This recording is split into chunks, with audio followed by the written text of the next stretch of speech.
makambo ekomi kobangisa biso ekobangisa biso te. Bato baza kaka boye boye mikolo na mbule ekomi obangisa bato so mbule elingi ebeta bato bakomi panique bakomi na panique. Donc toi na posa ya Kaish aya Kaish, la prostitution qui est devenue aujourd'hui une monnaie courante. Les jeunes filles, jeunes garçons ne se gênent plus marcher nus à la rue. Les tueries. Vous voyez quelqu'un qui est en train de mourir, mais les gens se réjouissent. Les gens sont en train de rigoler. Quelqu'un qui est en train de demander secours. Il dit au secours et secours. Mais les autres disent non, tuez-les, lapidez-les. Hein? On est en train de brûler une personne vivante qui est en train de crier. Il faut découvrir que Bayembi, Baza ebele, Bazo yemba pe bien. Mais banze mona bango mususu bato bazo yo kangote. So kena ba édition. Banze mpena kitoko zo mona ke nzembo yo so bato bayoki vraiment ba kosepela na moto yo mingi. Moko mona banze mona bango zo teka mate. Bato bazo zwango te pona nini? Témoignage na bango. Ezo cassé vente ya ba support na bango. Pona nini mutazolo ba nazwa nzembo ni na yemba nazwa nzembo ni na landa mais ye moko Jaël ye moko Tister azoti na yemba mais ye moko asalela kango te. Donc pour dire que bana nzamba combien fait on na chaîne ya merveille na 5 sous pardon. Mais à part cela na koyeb sabino loko moko boyebi ke bino pe bosala erreur mingi bosala erreur mingi pona nini yo oza na église na yo oza na pasteur oyo ateya ko maloba na nzamba mwe koza na pasteur te mais kozwaka te ke so muni muyembi moko abimisi album banzembo eza kitoko mbala moko zweka komi père spirituel na yo donc so Patrice asali mabe muyembi mais l'église du réveil l'église corps de Christ ne s'appelle pas Patrice, ne s'appelle pas Jaël, ne s'appelle pas Tister et merveille, non. L'église corps de Christ appartient à Jésus-Christ. La Bible dit, on peut louer un homme, mais il n'est pas digne de louange. Il n'est pas digne de louange. C'est-à-dire, kaka nzambe nde mutazali digne de louange, nde erreur muke bana na biso bazo sala. Alors, bolo wana kati na ignorance wana na mwa confusion bokoti na bafua na bino, boye bake mutu akosala malamu na tongo, mais na midi ya bebisi. Ezali na ba musicien o baye kosala musique chrétienne, ba artiste musicien, baye kosala musique chrétienne. Mais ezape na ba chrétien né de nouveau o bazo sala musique chrétienne. C'est ça la différence. Okay. Parfois bino ne bezo kosa.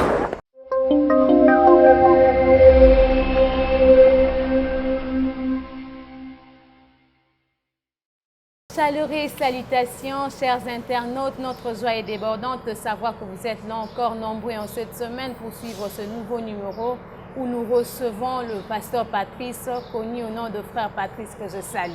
Salut frère Patrice. Bonjour. Comment allez-vous? Oui, ça va, par la grâce de Dieu. Gloire au Seigneur. Et comment se porte l'église, mon âme loue l'Éternel? Oui, ça se passe bien, le Seigneur est en train de nous aider. Nous sommes tous sous son contrôle. Gloire à Dieu. Voilà. Alors, yebisa biso, ndenge nini okokaka ko gérer ton ayo en tant que père de famille, en tant que responsable de l'église Mon âme loue l'Éternel, aussi en tant que président de tout le chant. D'abord napesi bandeko nyonso mbote oyo bazolanda biso na ngonga oyo. Nzela nyonso soki mutu azokende po koma bien na nzela place okende il faut yeba place outi. Même na ba village soki olingo okende village moko eza liboso bakoyebisa ozela na lokel okende nano te tuna ba oyo bakenda déjà soki akenda akoyebisa nzela wana eza mabulu ou bien eza nango bien okoma, c'est-à-dire ozala sûr solola na oyo aleka déjà nzela wana mpona koloba ke Papa Patrice a s'organiser dans misala nyonso osala mais secret zaka ki azaraye mokote misala wana botami na ngote ezana o apesiye. O apesiye misala wana eza nzambe pe nzambe wana zana bomoyi. C'est-à-dire so bozomo nazo ko kende bien na nyonso nazali ko bongisa eloko na tango nango parce que ezana coach le grand coach Jésus-Christ. Ye mukolo musala yebi que oyo kosala na 9h o wana kosala na 12h ye moko ezaka pasi soko ozali na 2 mètres o bazo diriger vie na yo okomi lokola mwasi mibale en tout cas po bakanga yo na lokuta na yo na infidélité na yo eza nango likamo ya gravité ti 7h 8h bakokanga deja koza lokuta mais soko ozaka na mobali moko ekende bien ayebi ke na ngongo na azolamba fufu moyena tuna yete ke comment au même bilamba na lavage de ndenge na komi kabula parce que ngamu na tindaki ye bref wana koloba ke misala nyonso tangi wana eza nzambe mutu apesi ngai ye moko ayebi na tongo sala boy na poko sala boy donc na ko sortir bien voilà. Gloire au Seigneur. Frère Patrice, est-ce vrai que chanter c'est prier 2 fois? Oui. Bien sûr parce que moi, c'est une chose que lorsqu'on est en train de prier, lorsqu'on est en train de chanter, on est en communication avec Dieu. Alors, une autre personne peut avoir un problème dans sa vie, il ne sait pas comment prier, comment dialoguer avec le Seigneur. Mais il peut prendre un cantique qui a donc le contenu des messages d'un cantique a un rapport avec les problèmes. La situation difficile qu'il est en train de traverser dans la vie. Alors, prenant cette chanson, lorsqu'il est en train de chanter, vous voyez, donc vous constatez sur lui qu'il est en train de chanter, mais dans son intérieur, il est en train de prier.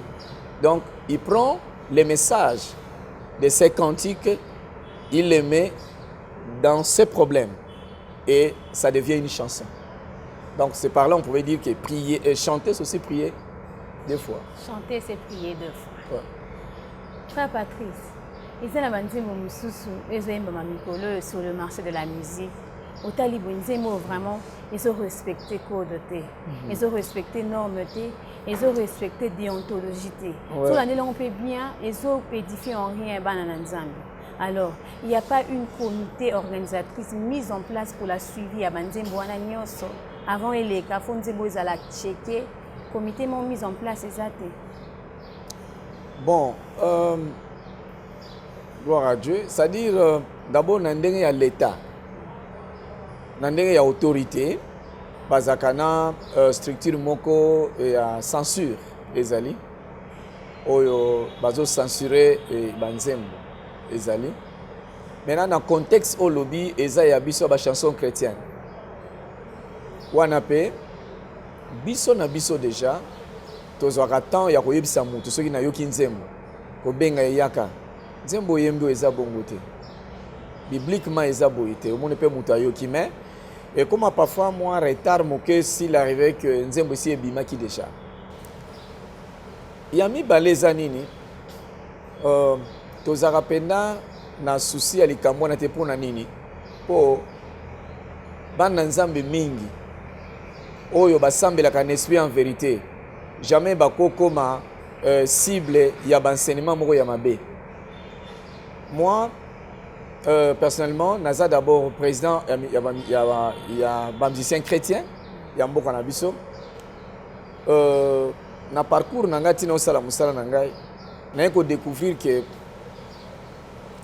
bayembi baza ebele bazo yemba pe bien mais banzembo na bango mususu bato bazo yoka ngote so kena ba édition banzembo pena kitoko ozomona ke nzembo oyo so bato bayoki vraiment bakosepela na moto oyo mingi mokomona banzembo na bango ezotekama te bato bazozwa yango te mpona nini témoignage na bango ezokase vente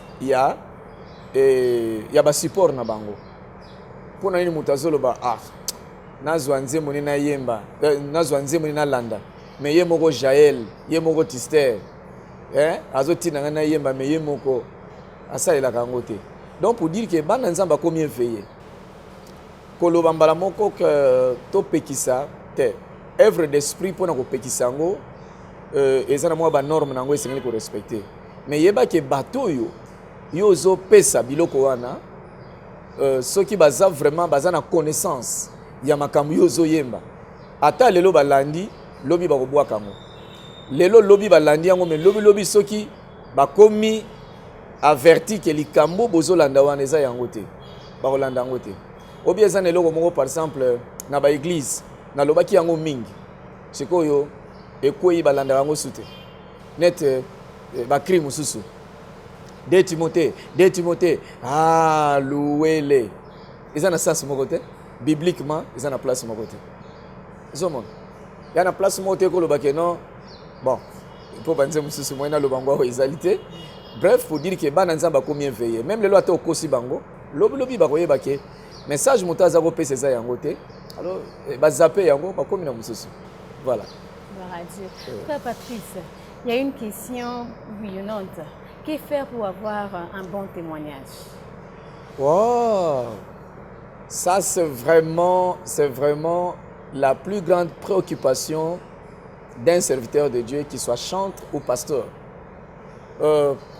Pour avoir un bon témoignage, il faut d'abord être attaché à Dieu, par la prière, par la méditation de la parole de Dieu.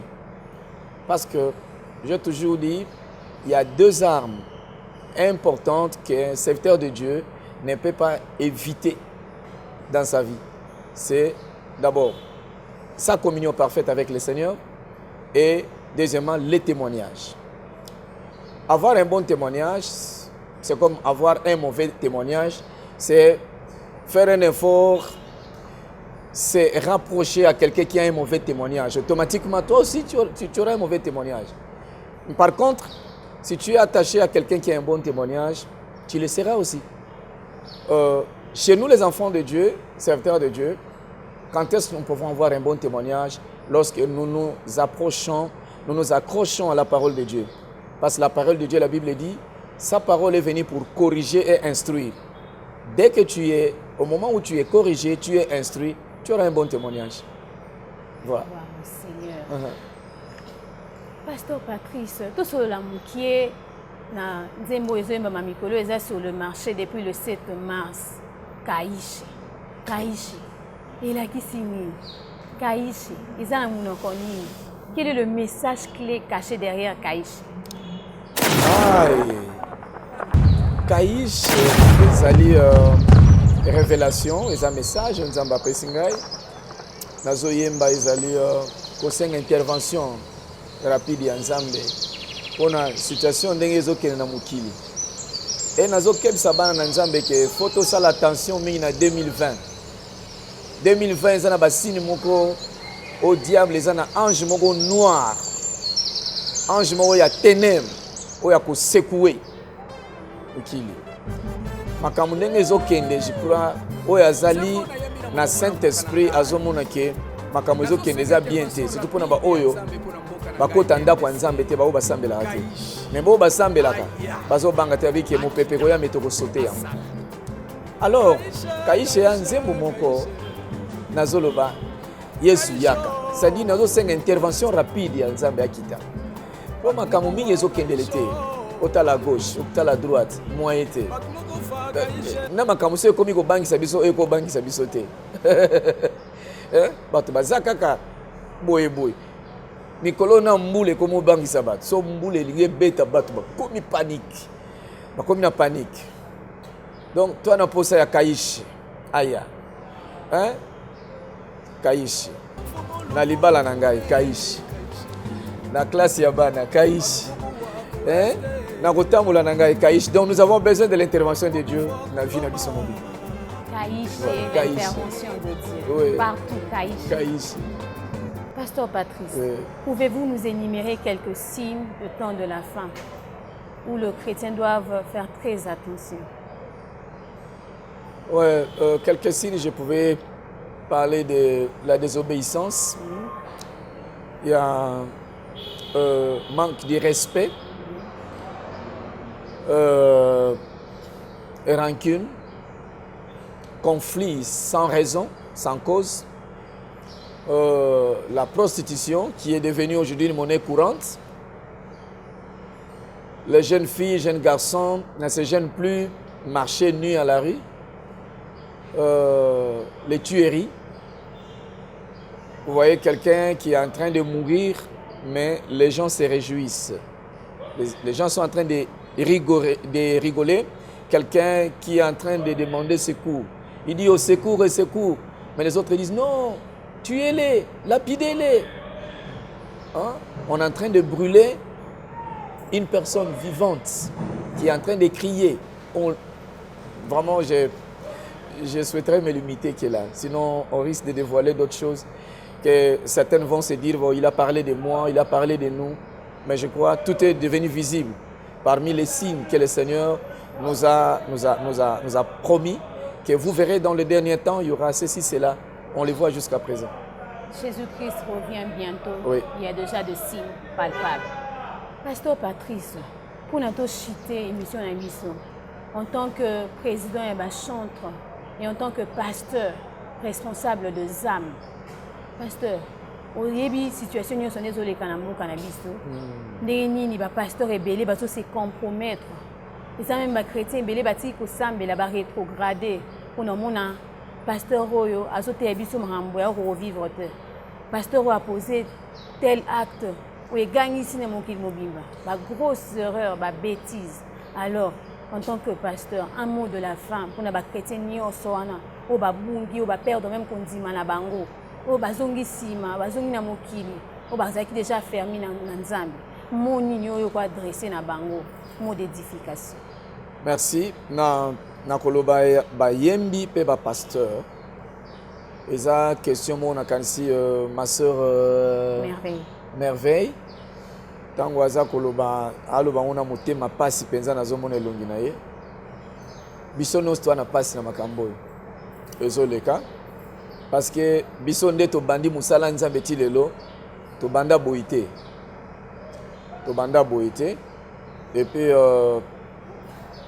même na bayembi je me dis que ba mususu koloba ke nana tindi bino na nzela na biso boluka ta nzela mususu po nzela o biso to banda boité eza nzela mo ya mibeko. Je dirais d'abord pour na bato yo batuti sami ba oyo kondima na bango ekiti bolimbisa na nyonso eleki tozosala tu po tozongisa gloire ya nzambe na place nango surtout na mboka na biso Congo po gloire ya nzambe efingisami. Ngana lekai kosenga pardon na ba chaîne mosusu je crois bolandaki awa pe na chaîne ya Merveille na senso pardon. Mais à part cela na koyebisa bino eloko moko boyebi ke bino pe bosalaka erreur mingi. Bosala erreur mingi. Pona nini? Yo oza na église na yo. Oza na pasteur. Oyo ate ya maloba na nzamba mwe koza na pasteur te.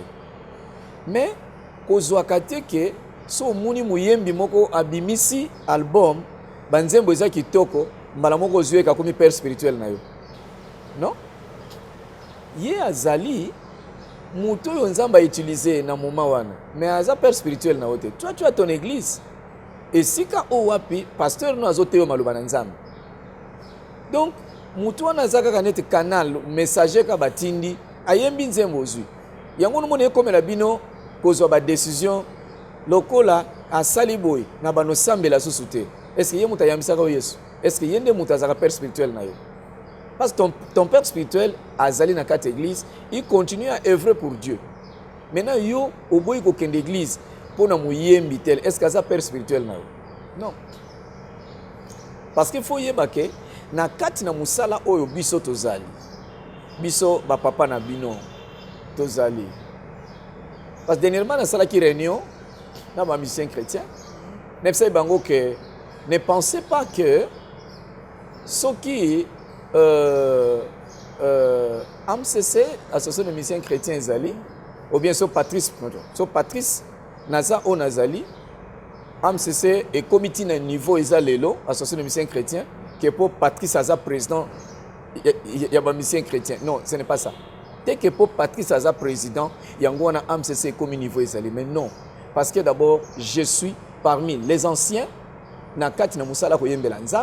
J'ai l'expérience, c'est-à-dire expérience, ancien. Et puis de deux, j'ai un témoignage que je continue à gérer, à maintenir. Alors, dans les soucis au Nazanango, il y a battre le yembo, il y a battre la koyemba depuis la bana koyemba tilelo. Nazo diriger ce ko AMCC, nazo mena mayele onga na battre la appel nanga ya koyemba na komi ko sala ngo pe AMCC pour AMCC pe emata même niveau nangai. C'est ça. Alors, na moi considération notoriété moko tozanango na kati na mboka pe na bomo ya bat considération tozanango devant ba autorité devant ba pasteur pe bana nzambe, ça pouvait aujourd'hui faire que AMCC comme na niveau ezali na temps onga na zana na bino pour vous dire quoi bana nzambe longola découragement parce que le loso Patrice asali mabe muyembi mais l'église du réveil, l'église corps de Christ ne s'appelle pas Patrice, ne s'appelle pas Jaël, ne s'appelle pas Tister et Merveille, non. L'église corps de Christ appartient à Jésus-Christ. Le nom Paul Bazawabi, Pierre Bazawabi. Mais la parole continue. Moutako kouf. C'est vrai pour louer qui moutou. Vous avez loué une certaine star parce qu'Ayembi Kitoko, c'est bien, oui. La Bible dit, on peut louer un homme, mais il n'est pas digne de louange. Il n'est pas digne de louange. C'est-à-dire, quand nzambe nde mutazali digne de louange, nde erreur muke bana na biso bazo sala. Alors, bolo wana kati na ignorance wana na mwa confusion bokoti na bafua na bino, boye bake mutu akosala malamu na tongo, mais na midi ya BBC. Akosala malamu na tongo, na midi asali malamu betele maboko, mais na poko BBC boko mo wolola yo. Mais il y a qu'un seul, c'est Dieu. Soka sali malamu na tongo, akosala pe malamu na midi, pe akosala na poko, il est le même, il ne change pas. Donc bozongi ça, bo moina bino confiance na bino pa ya Nzambe, koyeba ke acheli bino ba père spirituel bazali. C'est-à-dire soki lelo bocheke muyembi ka yembi lelo comme père spirituel. Mais attention, aux en danger. Ou soit alors, l'andara ebi pas ignon sazali, sambela kana ye. Mais ce que l'andaye c'est qu'aza père spirituel na ote, azaka messager. Aya qui ne copie sa message en colo, pe azonyalo, ne vous découragez pas. L'église de Dieu est en continuité, si je peux dire. Ezali kokoba musala na yango qui n'a rien à voir na kombo ya mutu o ya BBC à tout kinzam. Et il y a souka na point na web sabine ezanini. Boye bake na kat na musique chrétienne. Ezali na ba musicien o baye ko sala musique chrétienne, ba artiste musicien. Baye ko sala musique chrétienne. Mais ezape na ba chrétien né de nouveau o bazo sala musique chrétienne. C'est ça la différence. Okay. Parfois bino nde bozo bosana. Il y a des artistes musiciens qui ne sont pas chrétiens, du tout chrétiens. Baye ko sala musique chrétienne. Et puis il y a aussi des chrétiens, des artistes chrétiens. Oyo, bazo sala musique ya nzambe. Siko loba yo moko banani bako sala vraie musique, banani oyo bako sala ba modèle pour na bino, ope akomona ke likambo na ko sala ngote pour esa salité. Je crois beaucoup yeba. Alors pour les pasteurs, d'éviter